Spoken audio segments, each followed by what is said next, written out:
Hello dear students, welcome back to my channel physics SPC electrostatics का एक question. The diagram below show regions of equipotential surfaces. ये equipotential surface देख के इसके surface पर पूरे पर कितना पोटेंशियल है 10 वोल्ट नीचे लिख रखा है। इस सरफेस पर ऊपर लिख रखा है 20 वोल्ट, 30 वोल्ट और 40 वोल्ट। ठीक है, ऐसे सिमिलर।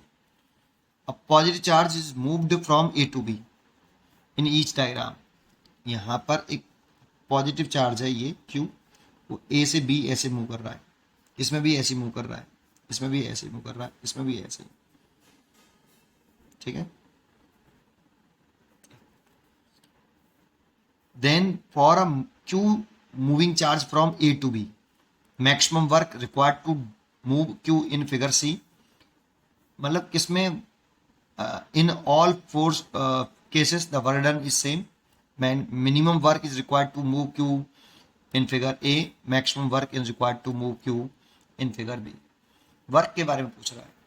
ठीक है, सोल्यूशन देखो, सबसे पहले हमें पता होना चाहिए कि डेल्टा बी, ये चेंज इन पोटेंशियल हो गया है, potential difference is equal to delta U, ये change in potential energy divide by Q naught. This is a moving charge.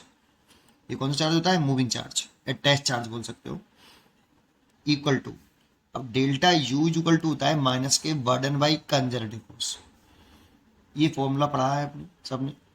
और यहाँ इलेक्ट्रोस्टैटिक फोर्स की चर्चा चल रही है, इसलिए बर्डन बाई कंजर्वेटिव फोर्स की जगह पे इलेक्ट्रिक फोर्स, माइनस के बर्डन बाई इलेक्ट्रिक फोर्स, है ना, divide by moving charge is equal to W external.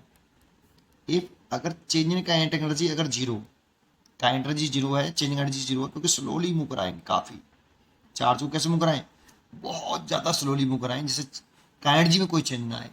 तो उस वाले केस में work done by electric force is equal to minus के वर्डन बाई एक्सटर्नल फोर्स। इसलिए माइनस के वर्डन बाई इलेक्ट्रिक फोर्स की जगह पर लिख सकता हूँ W external divide by Q naught. ये फॉर्मूला हमें याद होना चाहिए भाई। अब यहां से अगर मैं डब्ल्यू एक्सटर्नल निकालता हूं तो moving charge into change in potential difference, इसको इसके इक्वल करा, ये क्यू नॉट, ये फाइनल पोटेंशियल माइनस ये इनिशियल पोटेंशियल, और ये W external initial to final. अगर ये मूविंग चार्ज, ये कैसा मूविंग चार्ज, अगर मूविंग चार्ज है इसका मतलब क्या है कि ये इनिशियल पॉइंट है और ये फाइनल पॉइंट है। इस क्यू नॉट चार्ज को इनिशियल पॉइंट से फाइनल पॉइंट तक ले जाने में डब्ल्यू एक्सटर्नल एजेंट ने कितना वर्डन किया, तब ये फॉर्मूला लगाते हैं। ये क्यू नॉट चार्ज यहाँ पर मूविंग है, इस क्यू नॉट को ही मूव कराना है यहाँ से यहाँ तक। तो एक्सटर्नल एजेंट द्वारा किया गया वर्डन का फॉर्मूला आपका ये होगा। यहाँ पे ये विद साइन लिखना होता है, यहाँ पे ये विद साइन लिखना होता है। बस इतनी बात आपको अगर पता है, क्वेश्चन खत्म। अब इन सब में देखो, क्यू चार्ज है, ए पॉइंट इनिशियल पॉइंट हो गया और बी पॉइंट फाइनल पॉइंट हो गया। इसीलिए मैं क्या लिख सकता हूं, डब्ल्यू एक्सटर्नल ए से बी तक मूव करा रहे हैं, तो मूविंग चार्ज हो गया आपका क्यू और प्लस का दे रखा है वो, और फाइनल पॉइंट हो गया बी और माइनस बी।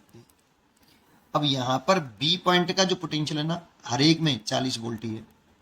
देखो, इसमें भी बी पॉइंट का पोटेंशियल 40 वोल्ट है और ए का, क्योंकि इक्वी पोटेंशियल तरफ से ही 10 वोल्ट है, तो बी का 40 वोल्ट और ए का 10 वोल्ट सब में है बेटा।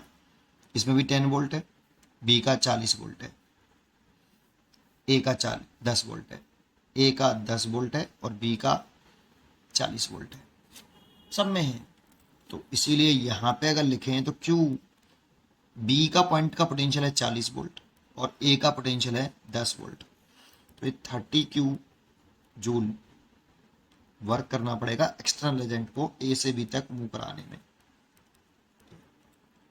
तो सेम वर्क करना पड़ेगा सब में, क्या अलग अलग? सब में सेम करना पड़ेगा, क्योंकि ए और बी का पोटेंशियल सब में सेम है। Change in potential same, charge same, change in potential same, charge same, तो वर्डन भी सेम।